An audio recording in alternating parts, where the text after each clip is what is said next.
সোহা আর সোহার মাম্মাম একটা নদীর ধারে, একটা শান্ত স্থির একটা নদীর ধারে এসেছে, নদীর ধার দিয়ে হাঁটছে। এখানে দেখতে পাচ্ছেন খুব সুন্দর একটি বাঁশের সাঁকো। বাঁশের সাঁকো তো এখন খুব একটা দেখাই যায় না, এই চিত্রটা খুবই বিরল হয়ে গিয়েছে। সোহা এবং সোহার মাম্মাম এখানে তাদের কাছে একটা নতুন অভিজ্ঞতা, নদীর পাড়ে হাঁটা, সোহার জন্য বিশেষ করে। নদীর ধারে দেখুন কি সুন্দর, এখানে পেঁয়াজের চাষ করা হয়েছে, শলুক পাতা, পেঁয়াজ, রসুন, আলু, বিভিন্ন কিছু চাষ করা হয়।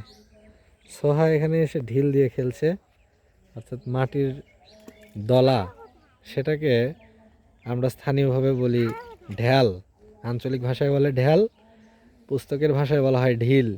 এই ঢিল নিক্ষেপ বা ঢিল ছোড়া, এটি সোহার একটি প্রিয় খেলা। মাটির দলা পানিতে ছুঁড়ে মারা, এটা শিশুদের কাছে একটা আনন্দ। বেশিরভাগ শিশুরাই শৈশবে এই ধরনের খেলা পছন্দ করে। সরঞ্জামবিহীন প্রাকৃতিক উপাদান দিয়ে সৃষ্ট খেলাগুলোই শৈশবে শিশুদের মনে সবচেয়ে বেশি দাগ কাটে।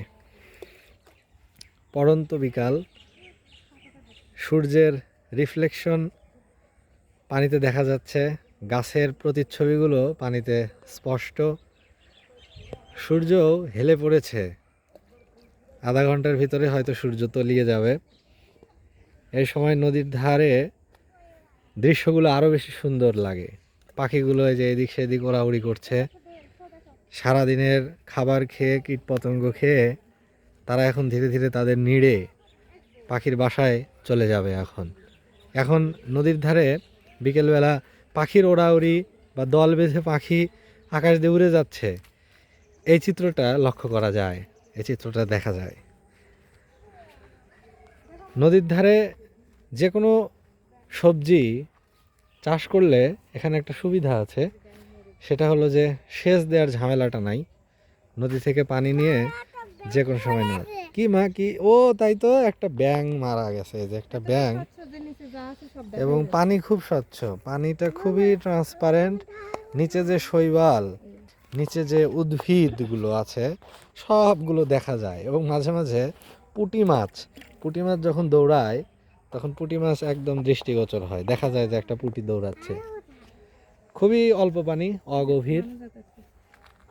এখান থেকে সাঁকোর একটা দৃশ্য চোখে পড়ে, এই যে মানুষ যাচ্ছে সাঁকোর উপর দিয়ে, হেঁটে হেঁটে চলে যাচ্ছে।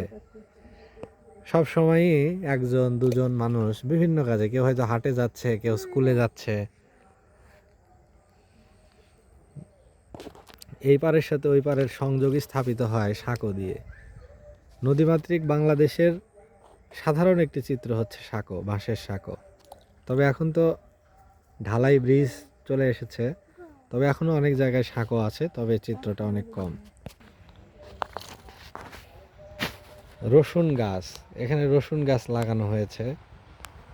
রসুন গাছের ধার দিয়ে আবার মূলার শাক লাগানো হয়েছে, এবং এগুলো হয়তো পরিণত হবে, অর্থাৎ সবজি হিসেবে মূলাগুলো খাওয়া হবে। একদম ধার ঘেঁষে লাগানো হয়েছে।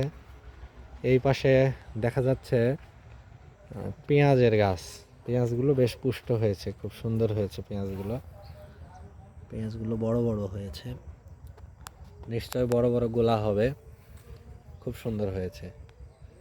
এবং তার পাশে এখানে হচ্ছে গোলালু, আলুর চাষ হয়েছে, আলু গাছগুলো বেশ সুন্দর হয়েছে, বালি মাটি, খুব সুন্দর হয়েছে আলু। এবং এখানে পানির কোনো সমস্যা নাই, নদী থেকে তুলেই সেচ দেওয়া সম্ভব আর কি।